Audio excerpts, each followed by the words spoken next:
the moon is just a giant rock in the sky, right? Then how does it change shape? To answer that, let's do an experiment.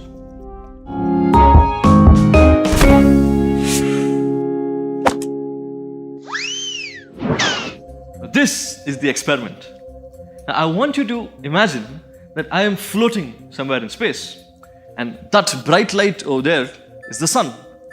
This white ball is the moon, and I am the earth. So what does the moon do? The moon also rotates and revolves in such a way that only one side faces the earth all the time.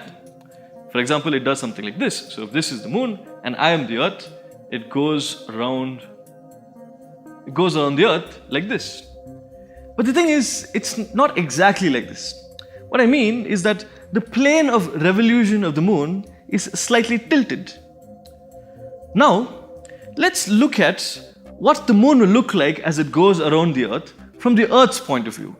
Or in other words, what the moon will look like as it goes around from my point of view.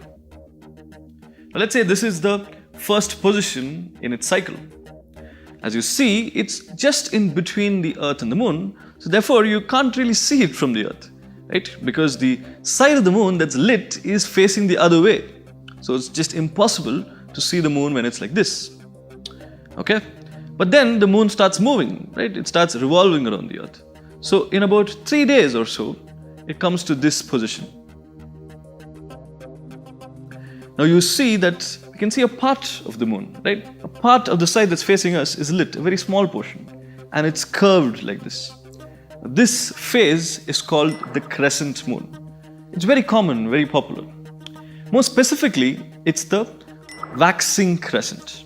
Now the moon starts moving again, or it continues to move in its cycle, and in about 3 days' time, it reaches this portion. This phase is called the first quarter, because the moon has completed approximately about a quarter of its cycle. And what you see is just that half of the side that's facing us is lit, exactly half, right? Okay? And the moon keeps moving again. This phase is called the waxing gibbous. In this phase, you see that about 3/4 of the side that's facing us is lit, or a little more than half of the side that's facing us is lit.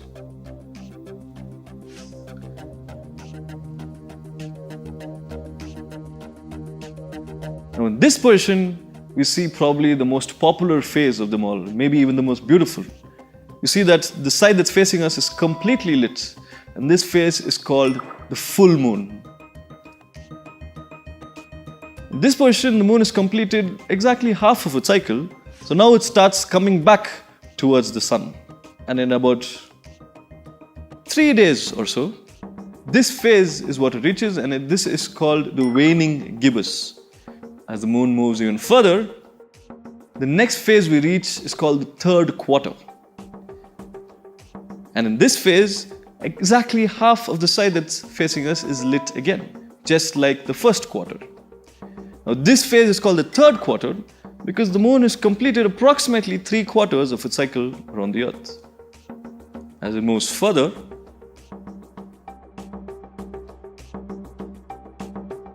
it reaches a phase called the waning crescent. Again, this is very similar to the waxing crescent, but the difference being it's on the other side. And finally, the moon reaches the push where it all began, the phase called the new moon. So after this, the cycle just continues to repeat. And this is why you see different shapes of the moon in the night sky. Make your child fall in love with learning. Download Byju's personalized learning app.